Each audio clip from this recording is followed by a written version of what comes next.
this for 100%.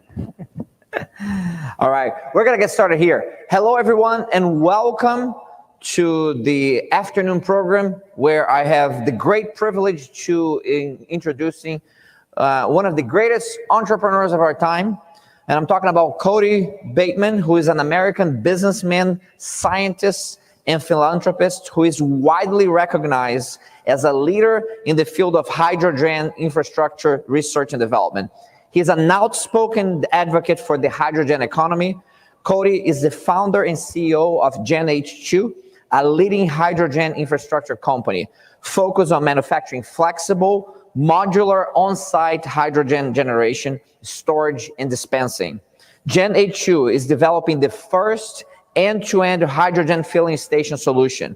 Mr. Bateman received his undergraduate from Texas A&M University and his MBA from Duke. He has worked with companies in 11 countries and most recently completed a consulting engagement at NASA Kennedy Space Center prior to launching GenH2. His curriculum and list of accomplishments goes beyond the time I have available. I'm gonna let you hear directly from the man and the legend, Cody Bateman. Please give him a warm applause. Thank you. Thank you very much. Thanks everybody for attending today. So I'm going to be walking back and forth a lot, so that just bear with me there.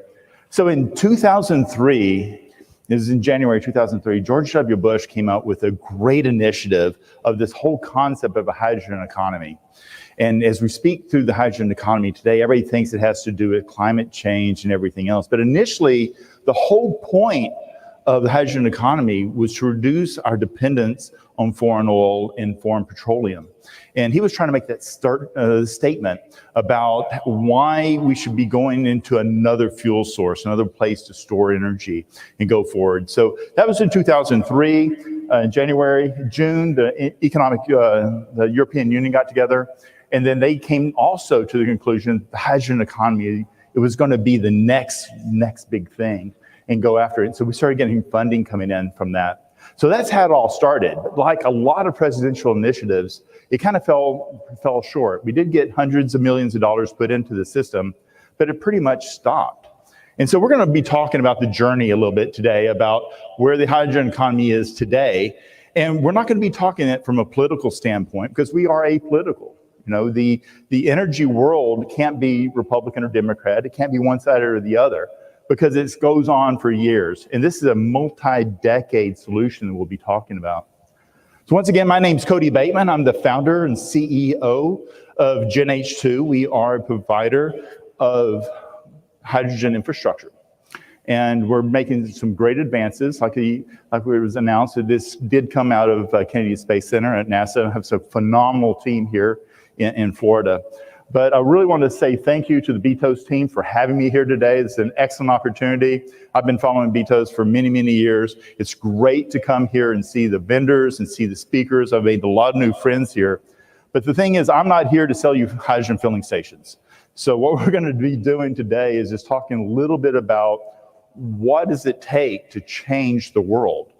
And that's what we'll be discussing. So we've had some great sessions here. Many of y'all actually saw the sessions where we were talking about culture change within your team, within a division, maybe even your whole company.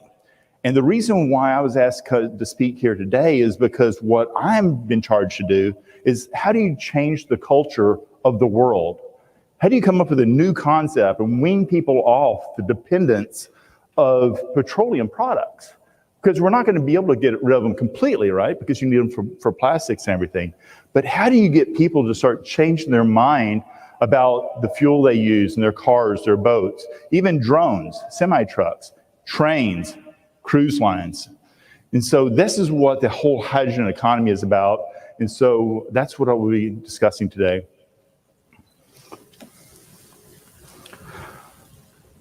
So I intentionally did not name the session How to Change the World because then nobody would show up, right? Nobody wants to see that. It's all about the energy future. And so one thing we saw consistently here at BTOES is that everything has to start out with problem identification. So when you're starting looking at what is the problem we're trying to solve, Is it the dependency on foreign oil? Well, that's a good problem to try to solve. A lot of the stuff in the hydrogen economy has been hijacked a little bit by the Green New Deal. Is that bad? And the answer is absolutely not. It's not bad. That's it's a very noble cause. If you're just going to go out there and try to change the world and make the environment better, I don't think anybody in this room is going to complain that we want to have, smog and air pollution. So it is a good thing to change that. We do also have a lot of people talking about climate change. Are we in the business of minimizing climate change?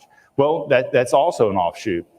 But all these different things, a lot of times people have a lot of animosity to it, or they're very anti one thing or another, or they think it's been politicized.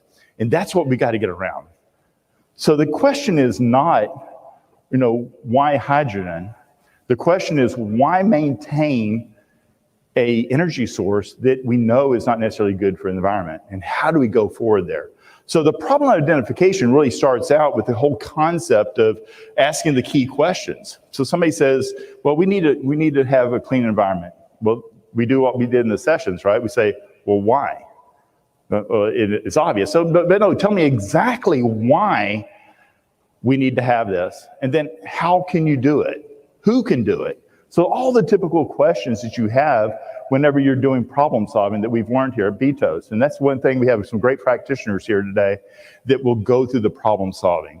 So the same thing was true for us at Gen H2, right? We were out here doing work, and a little bit about my background on that is how I got to NASA. So that was a big question today, and I've had a lot of conversations on this topic.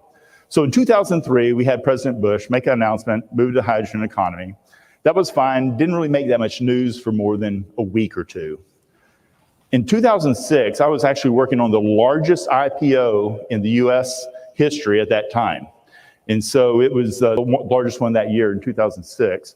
And as I completed that, early 2007, I was saying, what's next? I wasn't part of the transition team. I wasn't going forward with the venture going forward. And so it's like, what is the next thing to do with my life? And I was very, very honored to be met with a guy named Russell Cox. He was definitely a visionary way before his time. He started talking about NASA and the NASA technologies and all the great things that had to do with NASA. He had some connections there, and he got me in there to start talking to a gentleman that got announced today who's joined our company, James Fessmeyer. And James and I got together, and we started talking, what is the future of energy? What is the future of the world as far as energy goes? Big topic, right? You could go on for years and hours talking about that. But the bottom line was, it was definitely going to be hydrogen. So the question is, you step back and say, okay, so if the answer is hydrogen, where do we start? What's the problem to solve? Well, the biggest issue with hydrogen, because hydrogen is hard. I'm not gonna lie to you. This is a very, very difficult subject to get into. But it all started out with testing and insulation. How do you hold it? You have this great source of energy. And energy, hydrogen really is more like a battery than a fuel. We do use combustion for hydrogen, obviously for rockets. There are some vehicles that combust hydrogen. For the most part, though, it's a storage. It's like a battery. The hydrogen comes out, goes to a fuel cell, creates electricity. And from that electricity, we can power everything from motorcycles, cars, forklifts, jet airplanes even, and go on and on. Anywhere electric motors can be used, you can use hydrogen. But now we're sitting at, what's the problem? Well, the problem is, how do you contain it? How do you hold it? Hydrogen's cold, very, very cold, and especially in liquid format, which is what we challenged ourselves to do and what we have done. Matter of fact, my team, many of them actually worked on the largest liquid hydrogen storage system ever built, 1.4 million gallons of liquid hydrogen. And that's what it takes to not only go to the moon, but hopefully that'll be enough to actually go to Mars and back. And so that was a big challenge that was solved. So I was talking to James, and we're going back and forth on, so where do we start? So we need to capture this. So we capture it through insulation, and then we have new ways of storing it. So now the problem's solved, we're moving down to it. The next part is, how do you now visualize the components? Right? We're talking about a huge problem. We're going to change the world, new energy source. You can't just say that, right? That, like I said, that would take years, months to go over and discuss. So what you do is you break it down. So what we did at Gen H2 we broke it down into production, liquefaction, storage, and then transportation. Transportation could be moving it into cars and or through dispensers at the pump. So we break that down. Now, it's like, how do you eat an elephant? One bite at a time. Each one of these core components now, we look at them and say, let's just focus on that. We have a team that just focuses on one aspect. Now it actually becomes a little bit more reasonable to think about, right? There's lots of ways to do hydrogen production. So we looked at that. There's great ways of getting and producing hydrogen from electrolysis. So you have windmills, solar farms, but you also have most hydrogen in the world is being done through steam methane reforming. So we looked at that, a little bit dirty for us.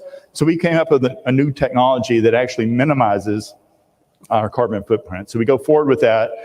And then now you have all these separate components, right? And this is something that everybody here can think about too. So we've defined the problem, we've visualized the components, and now you have to accept there's incremental changes.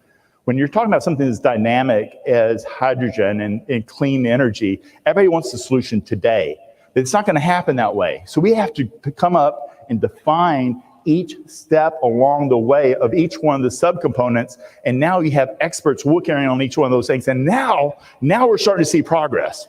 So we go from 2003, we're at 2021, and the big target's always been 2030. Some targets are 2050, but now it's reasonable. People say, God, this is a huge issue. But you're going to do this, you're going to do that piece, and you're going to make these minor changes step by step by step. It's extremely exciting times. So now we visualize the components, we do incremental changes.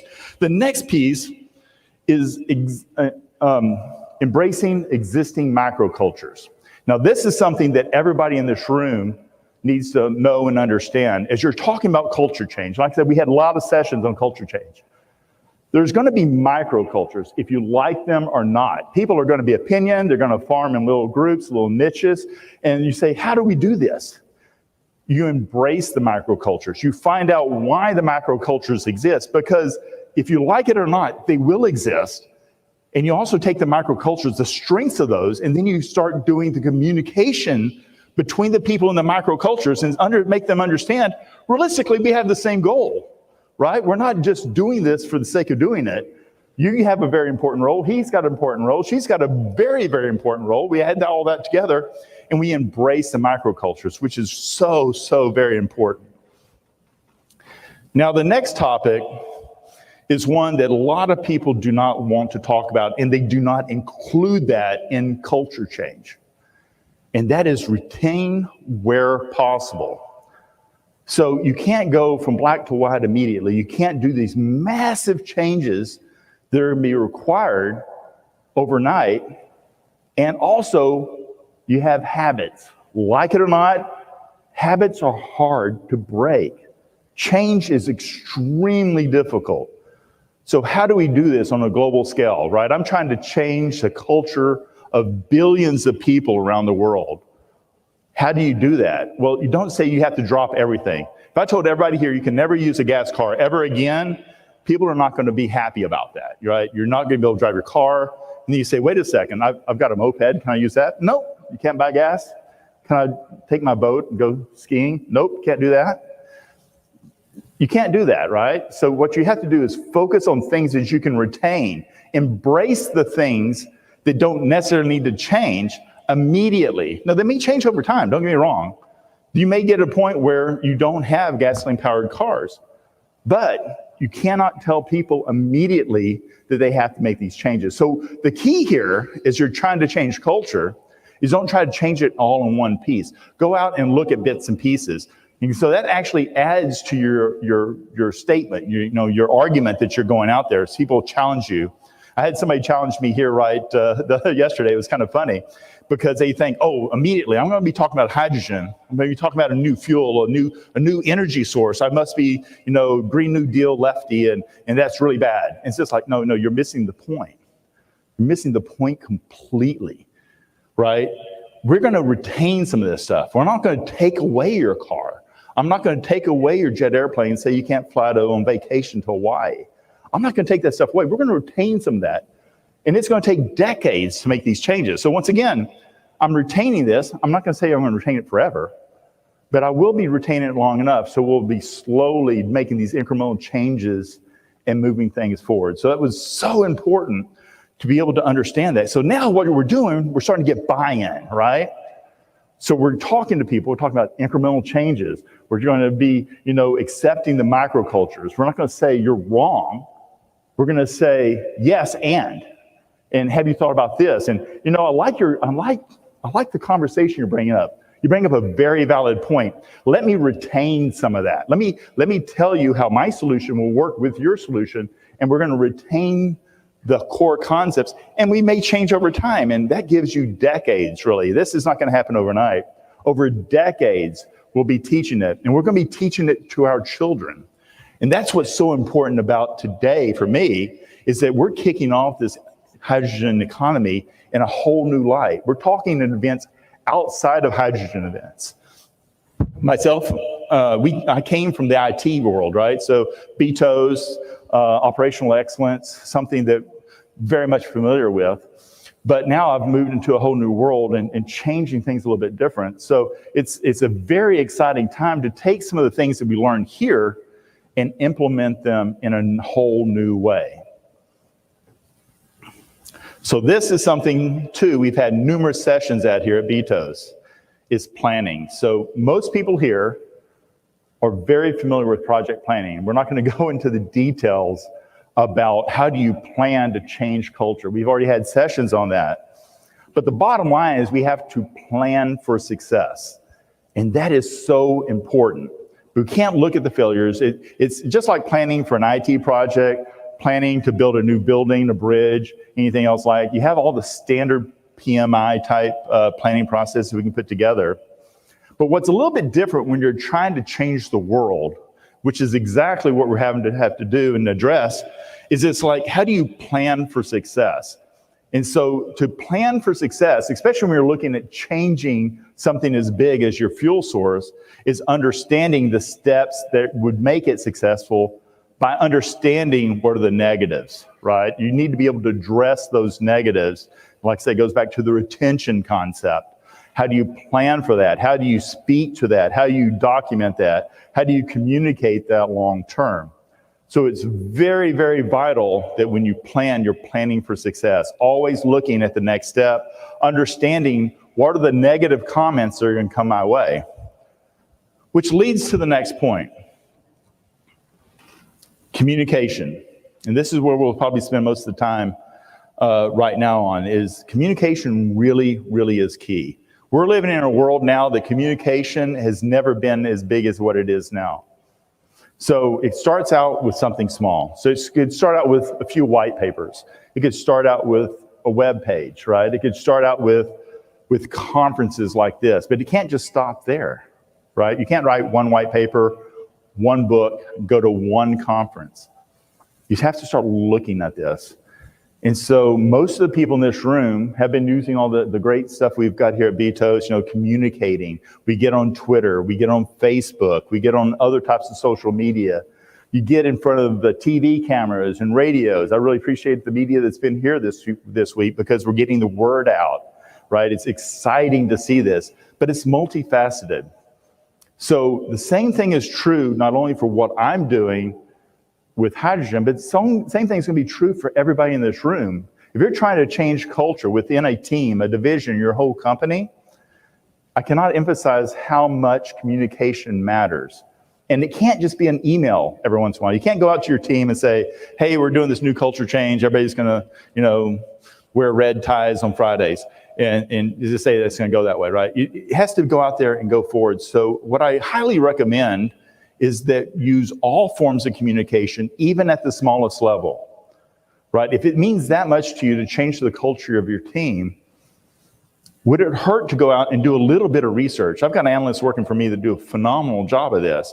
And all they do is they do research, find out what other things are important to people.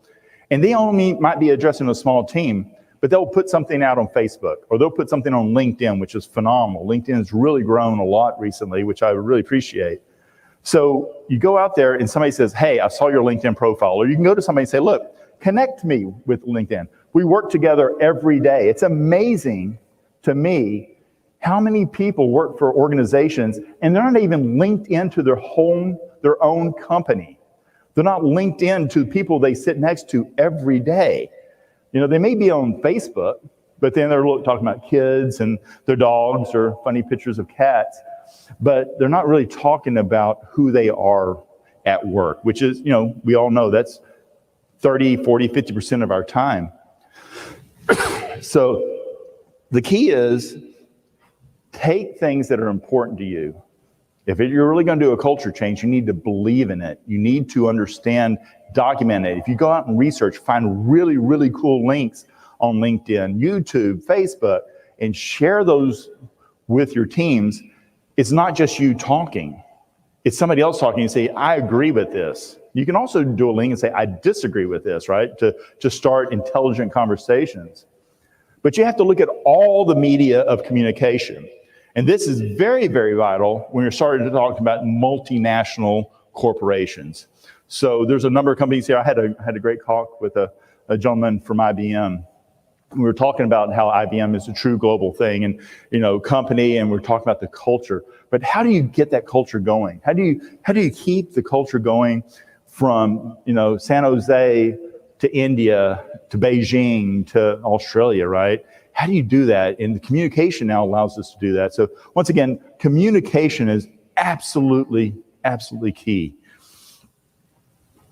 And the last main bullet point I'd like to talk about is acknowledgement. And this is one thing I love about BTOES here, right? So we've had a lot of great speakers. Actually, this is probably one of the best BTOESs ever. We've had so many great people presenting, the posters out there. We've had some great awards. We're going to be talking about the awards a little bit later today as well, having some of the award winners talk. But, you know, acknowledgement here is one thing, because this is an acknowledgement from your peers. You're looking at it. But in the world of hydrogen, and especially changing the culture of new energy, if we really are thinking about doing that, you have to acknowledge all of our successes, right? I'm not going to come out and tell you, you have to be hydrogen 100%, or we have one way of creating hydrogen, and if you don't believe in it, you're wrong.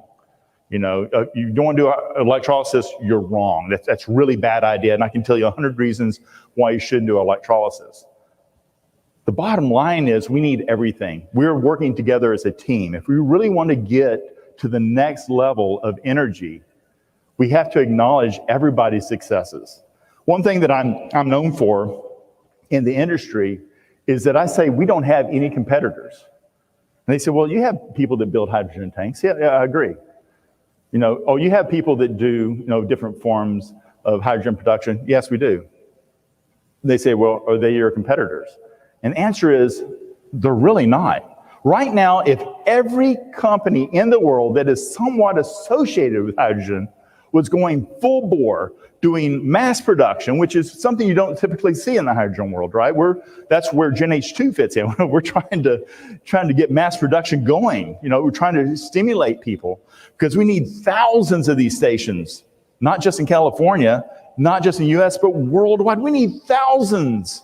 When we have different environments we're going to be in. We're going to be in the mountains of Colorado. We're going to be in the deserts of Arizona. We're going to be in the deserts of Africa. I was having a talk with a guy from Africa just a few minutes ago, talking about how exciting this is, you know, in the continent of Africa. But we're going to have all these different environments. All these environments have different things that we can utilize to our advantage, right? So if you're in West Texas, we have these huge wind farms. Ideal places to do electrolysis, right? Because the wind farms, they generate a ton of electricity, but that electricity almost has to be used immediately. So if there's a time when the electricity is not being used, what do they do with it? It goes into the ground. Why not just create hydrogen? Hydrogen, once again, is a battery. Don't think of it as a fuel, think of it as an energy storage place. So these wind farms, you can say they kill birds, you know, it takes a huge carbon footprint to create the fan blades. Acknowledge that, right? We get that. But we're not going to say anything about it, because if all these wind farms are going full bore, we can capture that energy, that's great. Solar panels, the same thing, right? So yes, you only get energy when the sun's shining. But you know, you can use solar to create this. And so these are two forms of electrolysis.